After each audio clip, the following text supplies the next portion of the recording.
And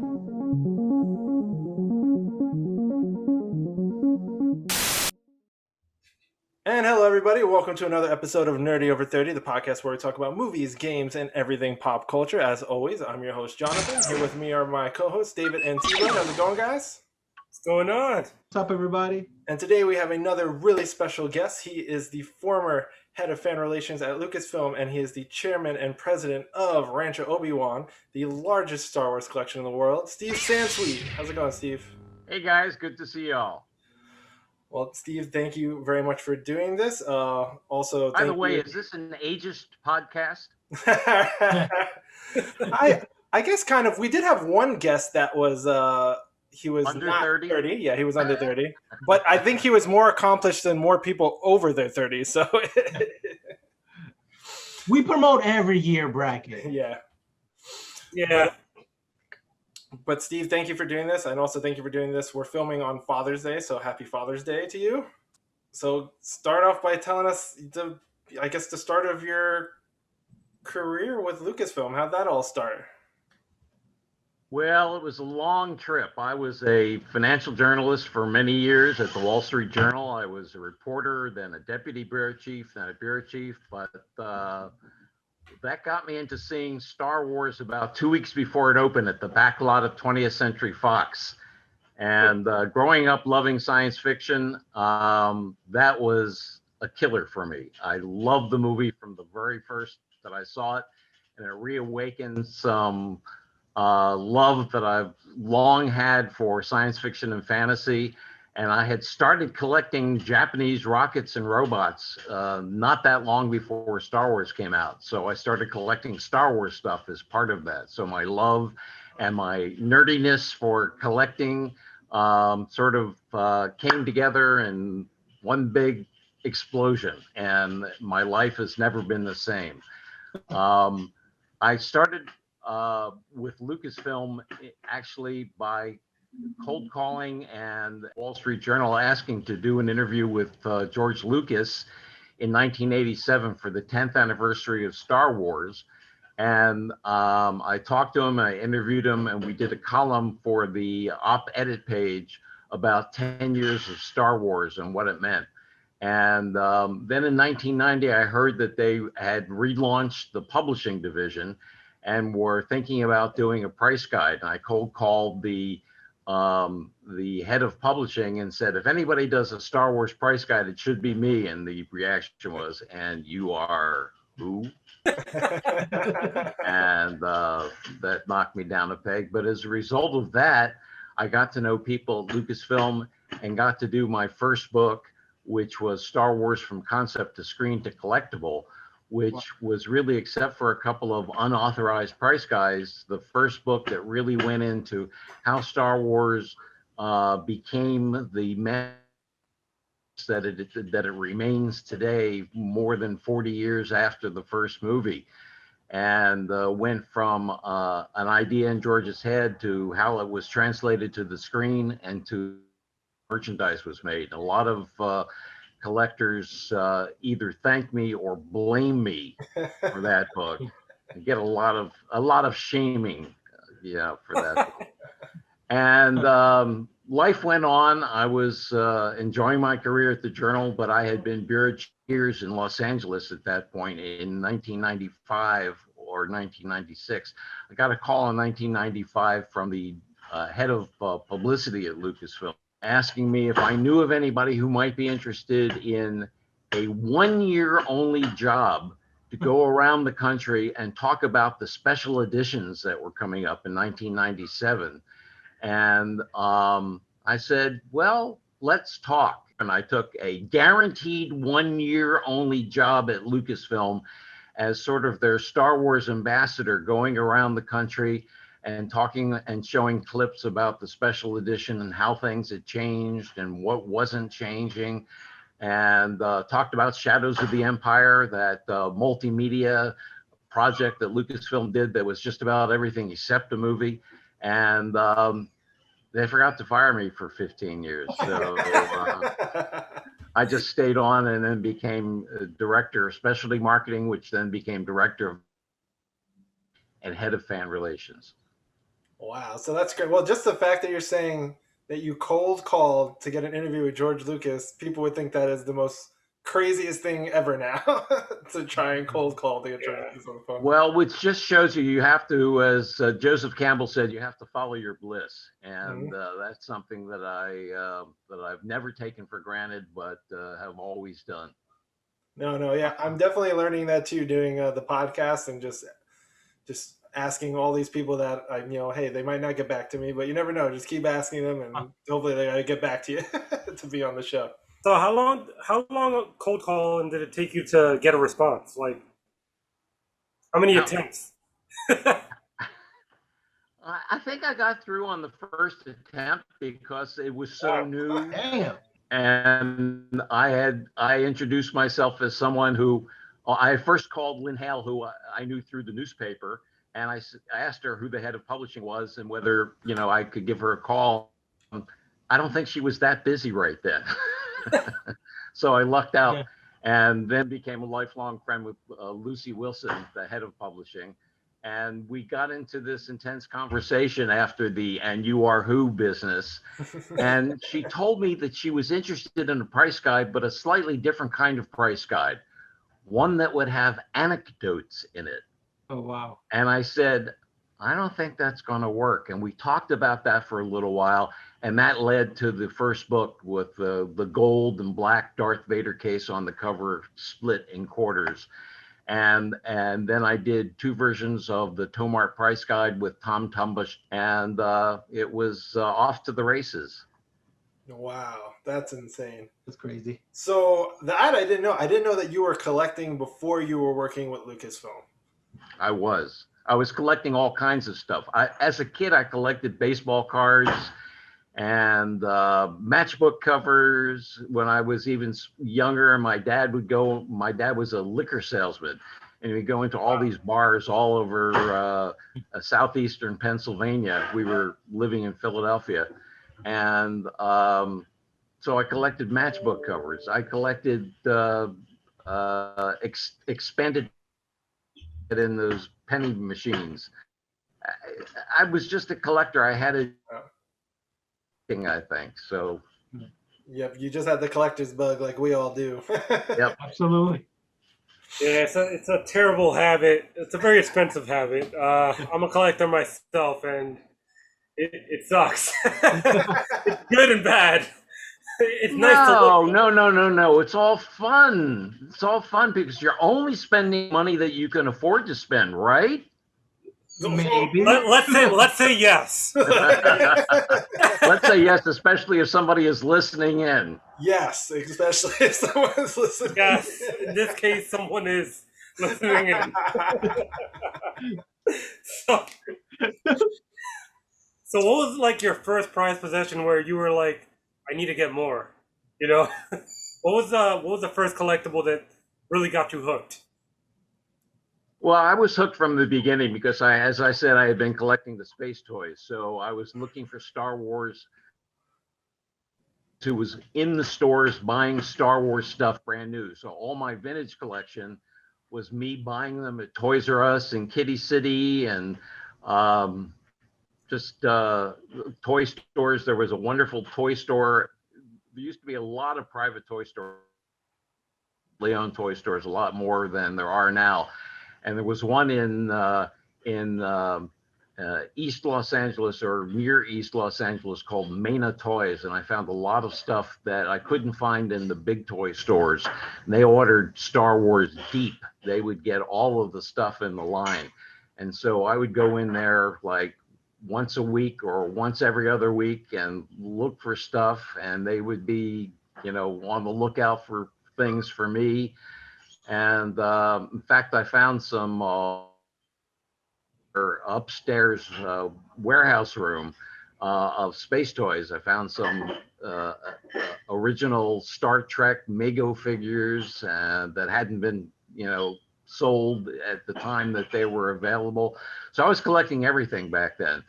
By the early 90s, Star Wars had just so taken over and required all of the space that I had that I started space toy collection. And so I have almost none of that left. So, like for me, when I was a kid, I used to just open things up. Like I just opened it and played with it, like any normal kid, just playing with figures. When did you start keeping your stuff sealed? Like Well, when did you realize? I opened all my original 12 back action figures and put clay on the feet, on the bottom of the feet to stand up on the shelf so I could display them with all of the other Star Wars toys. And then the other stuff I opened up to take Polaroid pictures of before I stored it away, some of the play sets and that nature. But as things got busier for me at work and I was buying more stuff, I sort of left them in the condition that I purchased them in. And I also decided that I wanted to go back and recreate the original 12 back. And so I started going to a lot of toy shows and comic book shows. And I met this great dealer at a store in Southern California, a store named Sonny's Funnies. And I asked him to put together a set of the 12 figures for me. And so I drove down there. It was a beachfront community, beachside community. And one day, and he had all 12 figures for me. I think it was some ridiculous, incredible figure. $175 Wow. for all 12 mint. That's crazy. That's insane. This goes way back, guys. I would think. Where goes back at that price? Way back, way back, way back. Way back machine, yeah. And something that I had never seen before. I had paid for all 12 figures cash. So I didn't have that much extra cash on me. I had a low tank of gas. But he pulled me at it, and I said, this Jawa doesn't look right. It's got a vinyl cape on it. Oh. And it was an unpunched card. Oh. I said, did some fan make this? And he said, no. And of course, there was no eBay. There was no internet that people discuss these things. And so I said, how much do you want for it? And he said, I've got to get $45 for it. And I said, would you take 30? And he said, no, I've got to get $45 for it. This is a mint on the card, vinyl cape card. And I said, Sonny, I just don't really have the money for it, so I'll pass. And I walked out to my car, started to put the key in the door, and something inside me said, fool, you may never see it again. Whoops. And I was crossing my fingers that I had enough gasoline to make it home. So I bought it. And so that was a fateful trip and a fateful decision on my part. Well, that was a very, very smart collector's choice, because Yeah. value of that figure now is not that. They're a little more expensive these days. Yeah, well, yeah, just a little. You got it all figured out. So before the Star Wars scene, did you have like another passion, like something else that you were pursuing, and then you just, accidentally bumped into Star Wars and go? Well, as I said, I love science fiction growing up, but I was really concentrating on my job as a reporter and then the bureau chief. It kept me very busy, but Star Wars brought me back to those early passions as a kid, and watching fantasy movies and horror movies, loving science fiction and the early TV shows, Major Matt Mason, Toy Line from Mattel, all those kinds of things that were big in the 60s along with the space program. And that's why I had gotten back into, about 6 months before Star Wars came out, why I had gotten back into collecting the real world toys. Like there were Apollo capsules, there were rockets that went along and then stood up and then shot off a missile. And I mean, there's tin toys from the 60s. There were some wonderful tin toys in the 50s, but those toys, and always when I would go to always be the guys who were doctors or dentists, lawyers who could afford that stuff, and I couldn't quite make it. So when Star Wars came along and I wanted to get the Star Wars stuff, I didn't immediately buy all this stuff, and there wasn't a whole lot out there. There were the cardboard puzzles, and the action figures didn't happen until about February of 1978. So, and then the 12-inch, what we called the dolls, or the 12-inch action figures. Actually, Hasbro came up with the term action figures for their 12-inch GI Joe dolls because boys wouldn't buy it. So that's how the action figure came about. So from fan to actually working with Lucasfilm, when you became the head of fan relations, what was your first thought of when you met the 501st, and how did that whole relationship start?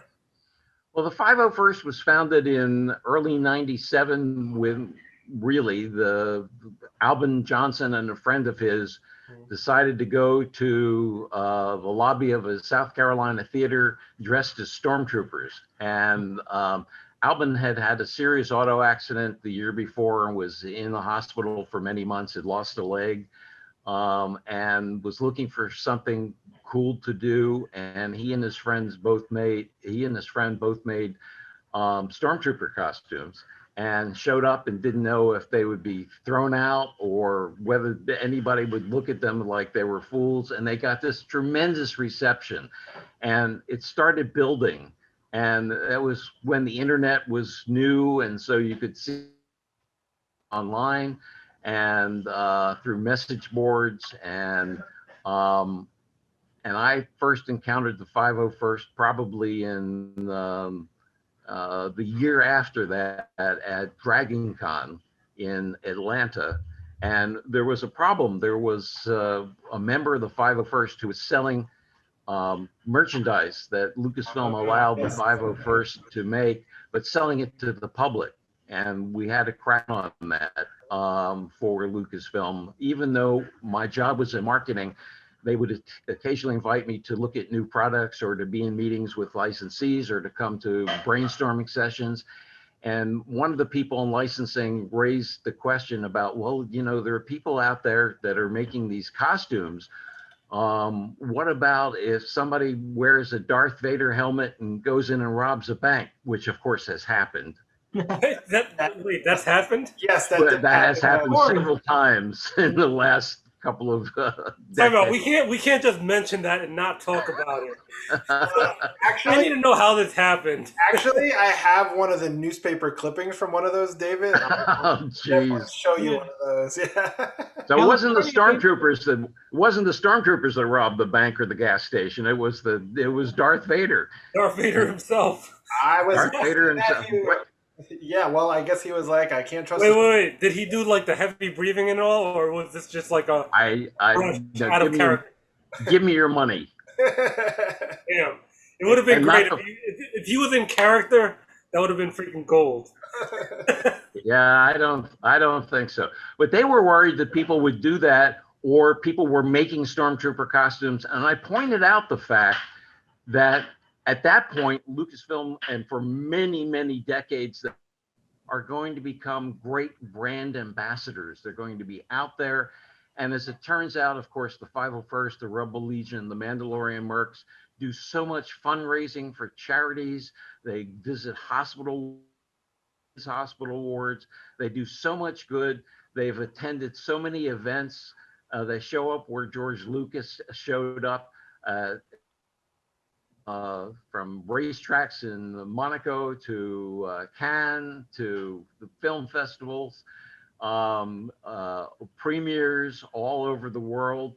So the 501st and, as I said, the Rebel Legion, the Mando Mercs, and so many other organizations that have started have become wonderful brand ambassadors for Star Wars. And so it was me sort of that I eased the concerns of some of the people in licensing way back in the beginning. Mm-hmm. Well, I thank you very much for that, Steve, because I've been very lucky to do some amazing things that I probably would never get to do as a 501st member, and yeah, it's definitely molded my my adulthood and like some of my lifelong friends from the 501st. So yeah, I thank you guys for doing that. No, I'm representing here. Hey, Hey, there you go. Just, look at that. just like you're representing, Jonathan. Well, yeah. So, man, yeah, it's crazy. It's crazy. Just all the just from that conversation you had with them, and now it's just such a big partnership we have with Lucasfilm, and they trust us to do so many things. So it's definitely And that relationship has changed over the years, and of course, it's changed again with Disney. But it's still a with all the fan groups, and that's something that I learned restarting fan relations in 1996. That I had some really big footsteps to follow, and there's one guy, there's a couple of people, but Charlie Lippincott in the very beginning, who was director of marketing and merchandising, was responsible for a lot of the early contracts, the Kenner contract, the Marvel contract, and he did some publicity, but they had another publicity guy. But Charlie was really key because he understood fandom. He was a comic book fan all his life. He had been to conventions. And so it was because of Charlie that Lucasfilm early on really listened to fans, went to like 3 or 4 fan conventions in '96, including a famous one in the San Diego Comic-Con, which was only 7 years old but then, or the 7th iteration of it. It actually started in 1970. And then did Worldcon, which was in Kansas City that year, and brought Star Wars costumes and props. They had a case of props, and then a wonderful banner that was hand painted by Joe Johnson, the early Star Wars logo, and it had a triangle in the middle of it that had been cut out from a crew T-shirt using the original Ralph McQuarrie art for Starkiller, which was an early version of what became Luke Skywalker. In fact, when I started filming Star Wars, they used the name Starkiller, and they had to go back and refilm a couple of scenes because George Lucas decided that Starkiller was not the name of the hero that he wanted. Oh wow. So it became Wow, Skywalker. definitely did I not. have that banner now in Rancho Obi-Wan, and is my most treasured possession in the Star Wars. Of the 400,000 or so items that I have, Wow. that would that's be the awesome. one that I would rescue first, because it really ties me and what I've done for so many years to the original fandom, and what Lucasfilm still does as far as being tied to fandom more than any other series of movies, TV shows, any other genre entertainment project. Star Wars has really paid attention to fans, answers fans' letters, does special videos for when they get word that there's some youngster who has a fatal disease, and or someone who is not going to last until a new movie premieres. Is there some way a week before to get this person to see a version of the new movie? That's happened so many times, and Lucasfilm is that way. And it was an honor to work for Lucasfilm for that reason, among so many others. So you're known for like getting, so in your collection you have a lot of parts from like the movie sets. What was the first piece that was given to you? or acquired. I've never been given There we go. anything. Yeah, That yeah, was not an easy given. one. Nothing. One of the early pieces that I got that I there's a lot of things that I've done that I've acquired that I've then traded for other things or sold off to fund the continued collection. But one of the early pieces that I got that I no longer have, that a friend now has,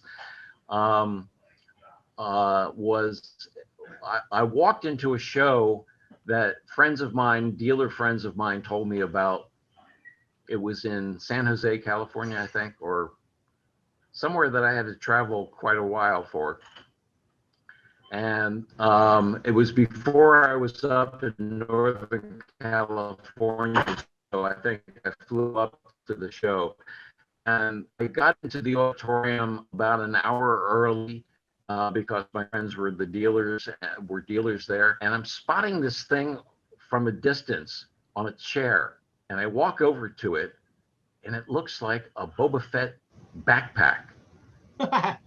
And it's not made out of metal, but it's sort of foam, and a couple of the pieces are a little loose. And I said, "What's that?" And they said, "Well, we're not really sure. It looks like the bounty hunter backpack." And somebody walked into the store. They had a store in San Anselmo, which is where George Lucas lived, and some of the people from ILM and Lucasfilm lived in this. It's near to Skywalker Ranch, and really a nice community in Marin County. And somebody sold this to us. They said they got it from the scrap pile. Wow. Yeah.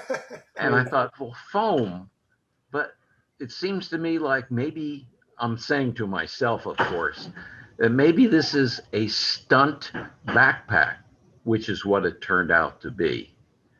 And I said, how much? We're going to wait till the show starts, and we're going to see, we're going to discuss it, and we'll see.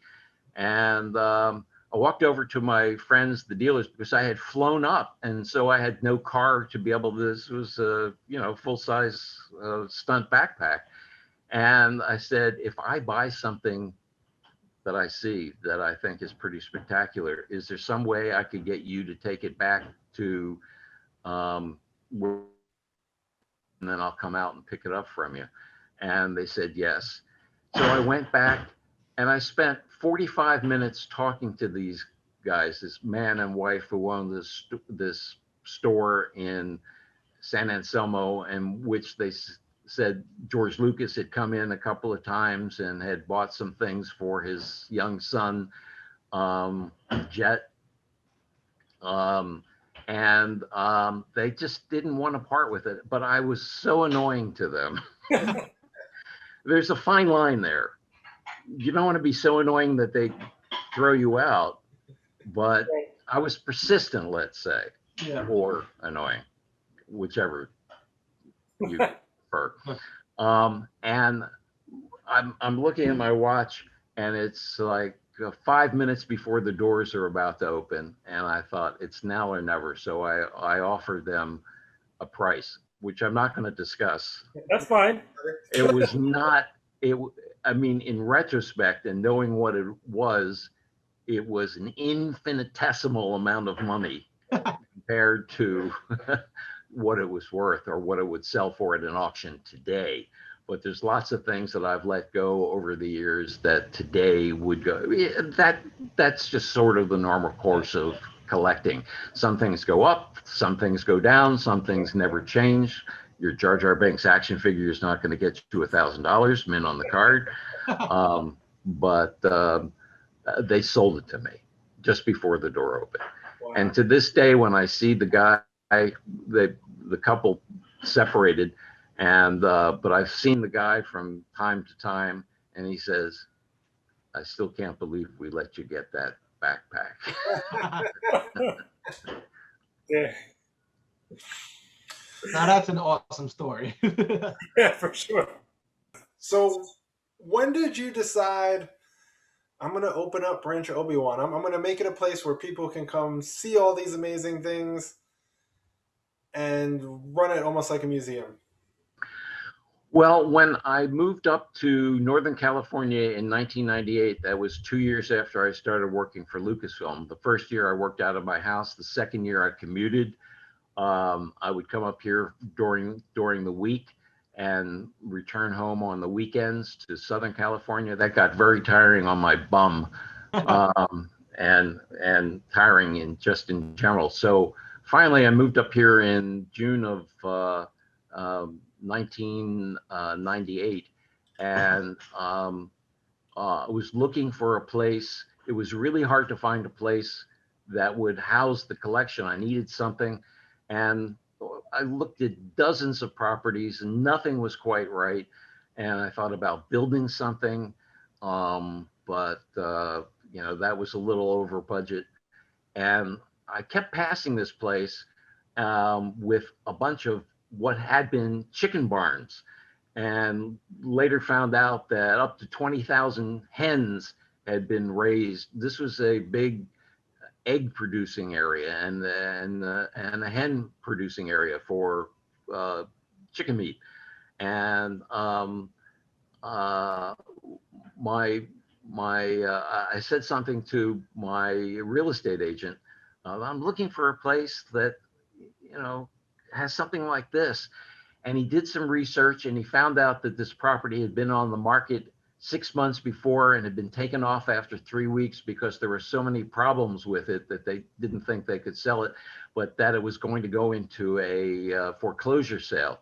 And I didn't want to wait till then. And so one thing led to another. I was able to get the property, and then I had to fix the chicken barn up, the front chicken barn, so I could actually store my stuff. So it was more like a warehouse, but a warehouse that I could actually see my items rather than having it all crammed in and all in boxes. And so for have some friends over and some 501st members and people who knew about the collection would just come and visit me on a weekend, and I would show them through and show them the stuff. And then around 2010, it was clear that I would be retiring from Lucasfilm the following year. And Ann Newman, who is the vice president of Rancho Obi-Wan and the curator, and is responsible for so many things that happen here, and came up with the idea. Said, why don't Rancho, when you're retired, turn it into a nonprofit and just have it so that people can actually come here and take tours. And I said, that sounds like a good idea. Little did she know what she was letting herself in for. It took like something like 110 hours to do the paperwork to become a nonprofit. Of course, you have to set up a board of directors and have non-discriminatory clauses. And I mean, it was an unbelievable amount of work, but we became a nonprofit in November of 2011, and had a big grand opening, and started doing tours. We thought we'd be able to do tours maybe every day and maybe twice a day. And after the first day, it became very obvious that was a little too much.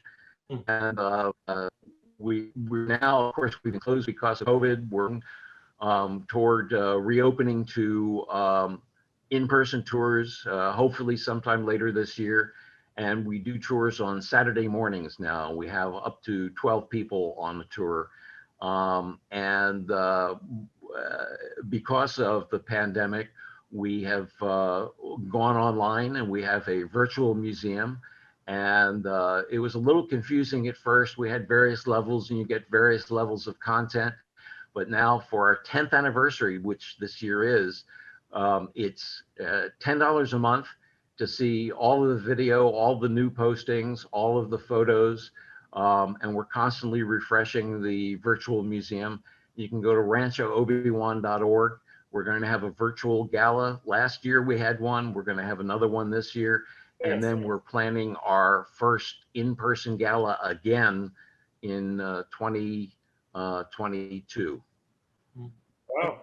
Where is it located? Where is it actually located, Rancho Obi-Wan? So we're in Northern California in a small town called Petaluma. And we're about an hour drive north of San Francisco. So it's very convenient for people who come up and visit San Francisco, although we've had visitors from all over the world. And some people come or their main reason is to see Rancho Obi-Wan, which gets me very, very proud and very excited. In 2014, Guinness World Records declared us the largest collection of Star Wars memorabilia. They had somebody online for many years who had the collection was 27,000 pieces. And at the time, we only had about 97,000 pieces in the inventory, in the typed in inventory, which we sent them. But they solicited us. It was never my heartfelt desire to become part of the Guinness World Records, although it's really nice working with them, and we still do occasional videos for them. And I've answered online questions. Last year, we did 2 different videos for them. We did a tour, and we did the Q&A from Guinness World Records readers of social media. And so that's been a really nice relationship. And it's something that that has been a lot of fun over the years. Awesome. Yeah, that's crazy that the collection was so big that they found you. Yes. They had a huge collection.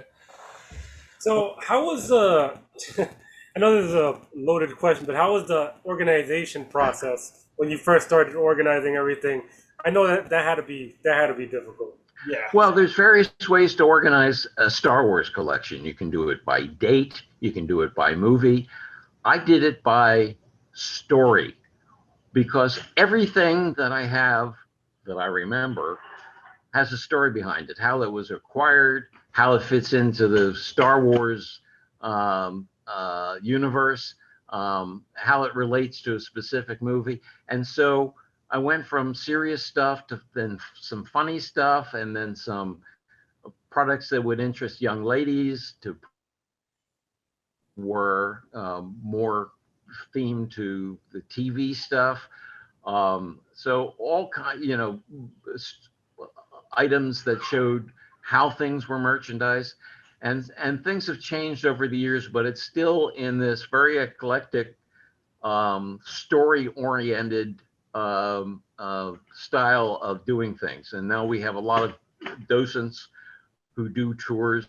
We're going to have to refresh everybody's memories to do tours again after a year and a half or more. And we're redoing the museum and putting new things out and retiring other things.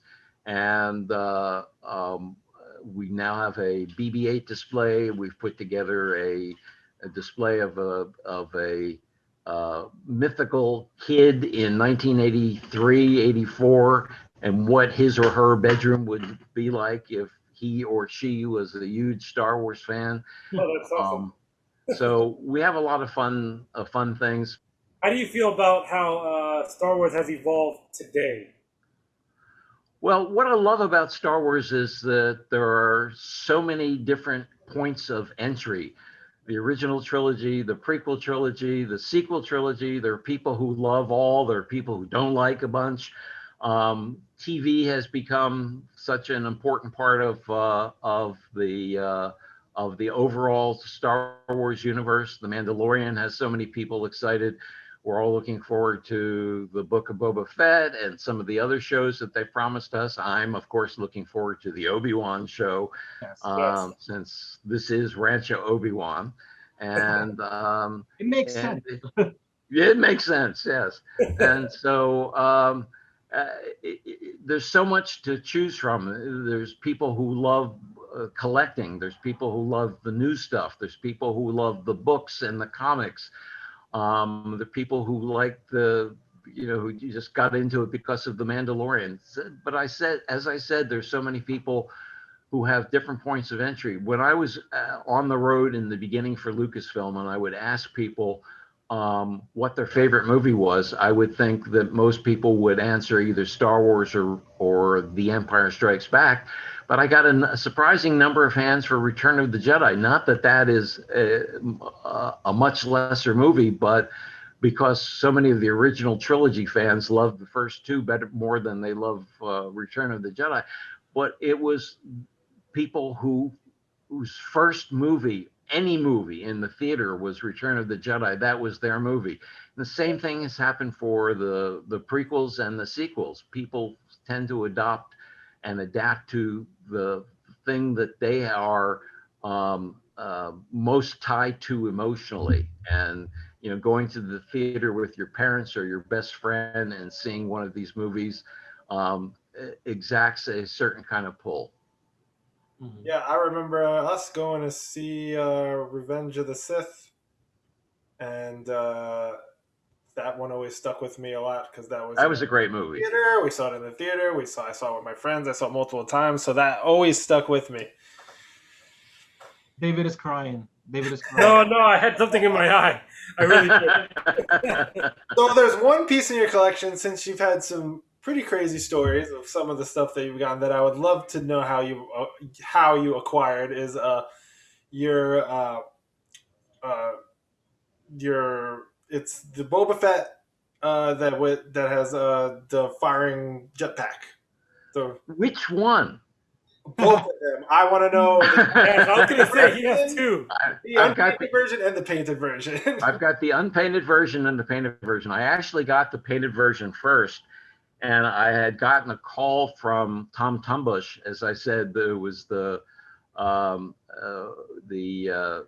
guy who published a wonderful collecting magazine and did the versions of the Omar Price Guide to Star Wars collectibles that I worked on.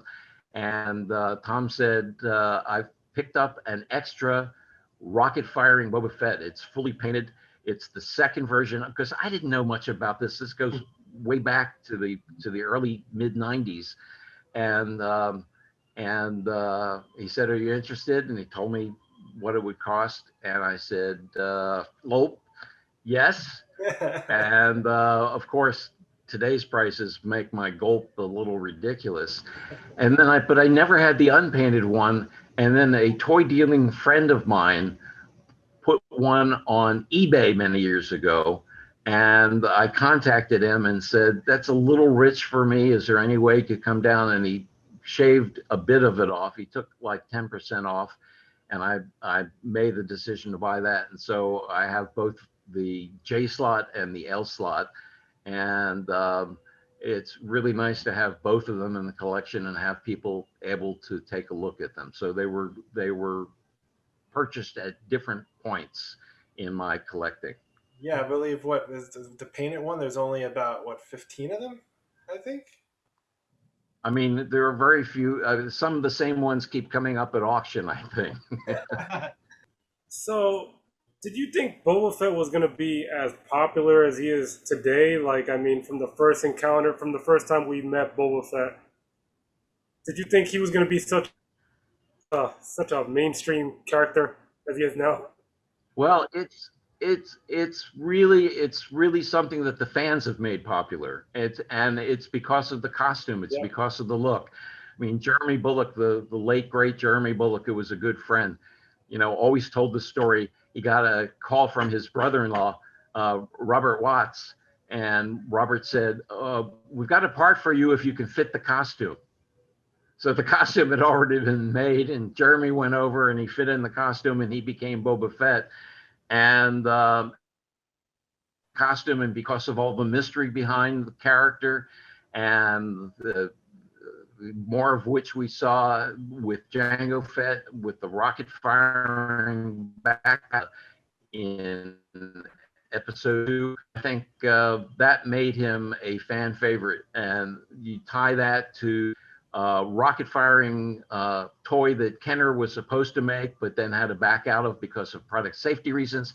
So there was all this mythology around the character, and it was never really explained.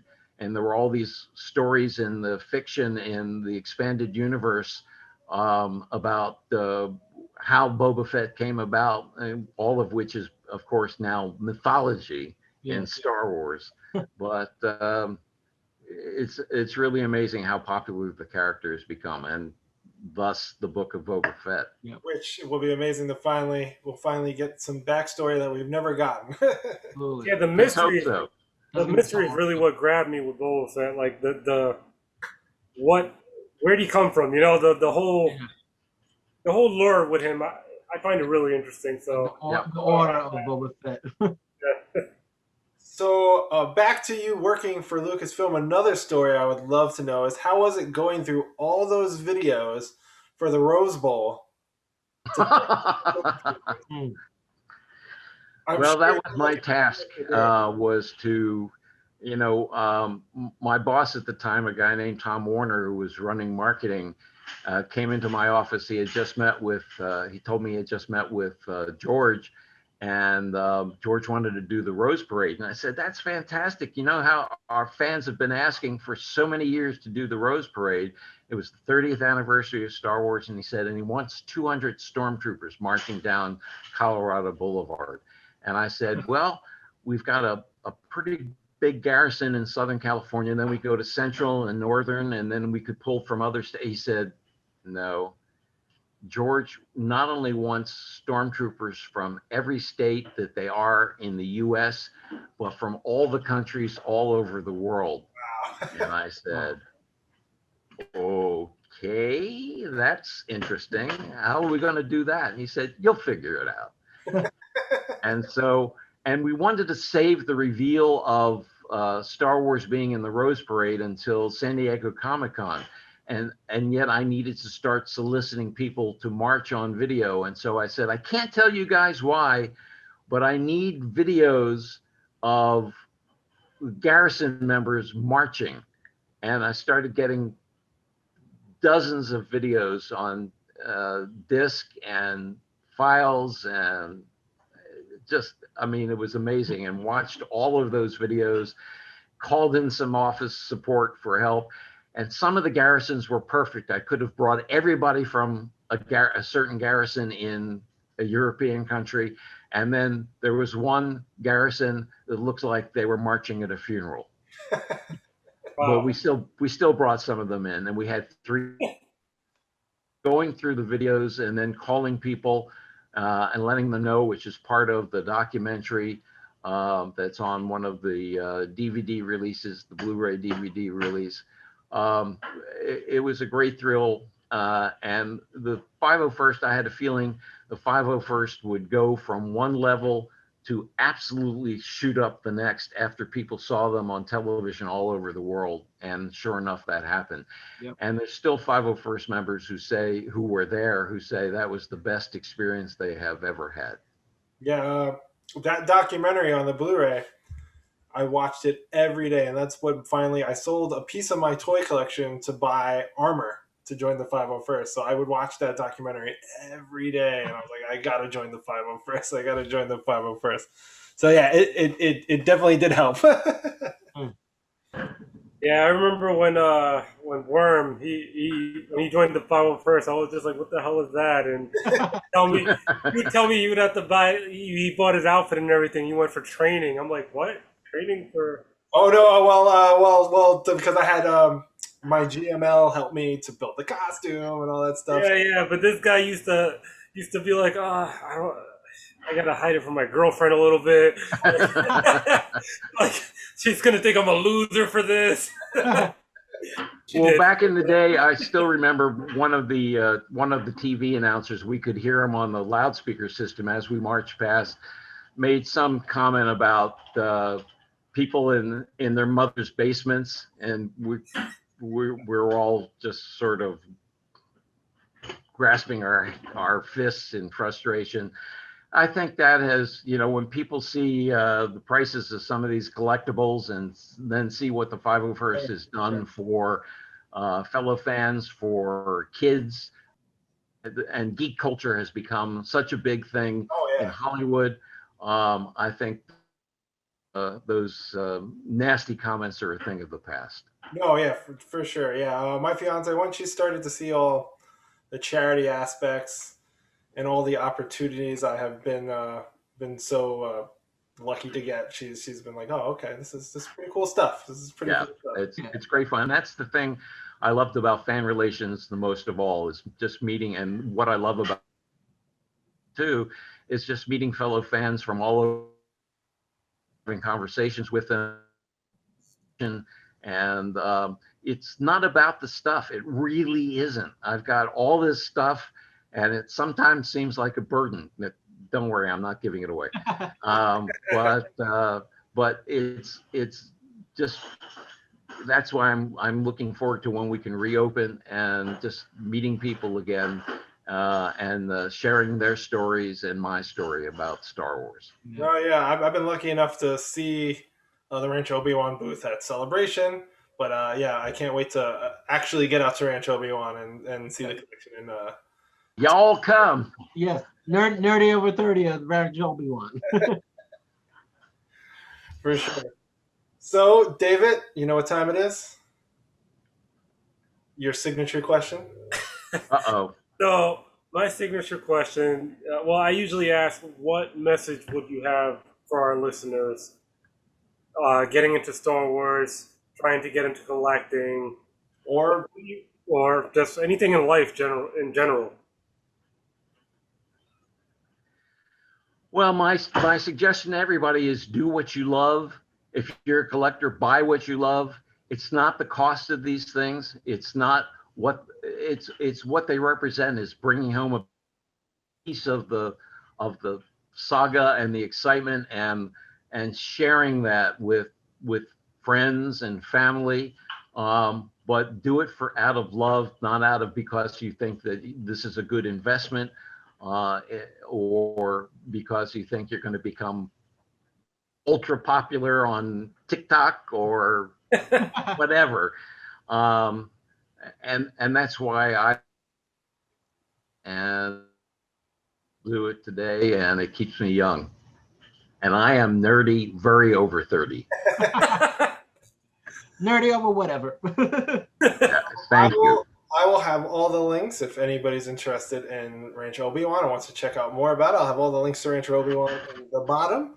I will also have all the links to 501st if anybody's interested in that. Also, you can check out episode 4 where we did interview Albin Johnson if any of you guys want to learn more about the 501st. And yeah, thank you again, Steve. This was super cool. Thank you for taking time out of your day to come talk to us.